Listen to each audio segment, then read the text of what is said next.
Hello guys, good morning. Welcome to my vlog. So guys, check natin yung ating nursery. Laki na guys, panglipat na to ng grower. Pero starter pa yung kain ngayon guys. Ngayong 20 pa lang to mag-change speeds. Mag-grower na to ngayong 20. Langanin pa kasing araw.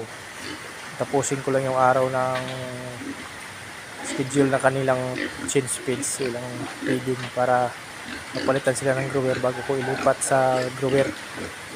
Kaya ngayon nasa nursery na sila pa sila. Pero awa na Diyos, malalaki na sila guys. Nasa 40 plus to 50 kilos na sila guys. Yan ang malaki na yan. Ito yung nandoon guys. At meron ng malalaki. Ayan lang. So awa ng Diyos guys. Okay yung ating mga alaga. Kailangan tutok na tayo guys. Lalo na panahon ngayon guys, hindi pare-parehas ang tema ng ating panahon. Minsan pag uminit, ang sakit ng init.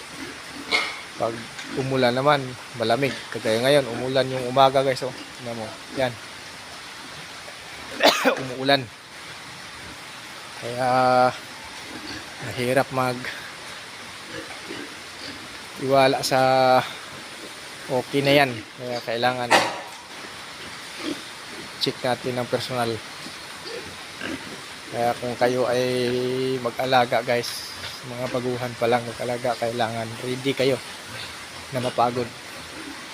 Pagod guys, pero masarap pakiramdam lalo na pag-alaga ninyong ganito na. Lalo na pag nanganganak na, puro malalaki na, nakikita mo mga masaya yung mga alaga mo, masaya ka rin. Dahil yung mga alaga mo natatakbuhan, pagpasok mo pa lang nakita ka, nagtatakbuhan na. Nangihingi ng pagkain o natutuwa na pumasok ka. Kaya ganoon kasaya. Kaya kailangan tutok lang din. Siyempre hindi naman kagaya sa tao yan na pag mayroong nararamdaman nagsasabi ng totoo kung anong naramdaman nila. Yung mga alaga natin hindi yan nagsasalita kasi. Kaya tayo yung tumitingin kung yan ba ay may problem o wala. Malaman nyo naman kasi. Kita nyo naman kung walang laman yung tiyan, pat-pat yung tiyan, ibig sabihin hindi kumain, ibig sabihin may kunting problem yan. Kaya kailangan gamot agad para hindi malala. Ganyan lang yan. Ayan o, naglalaro. Ganyan yung mga alaga guys.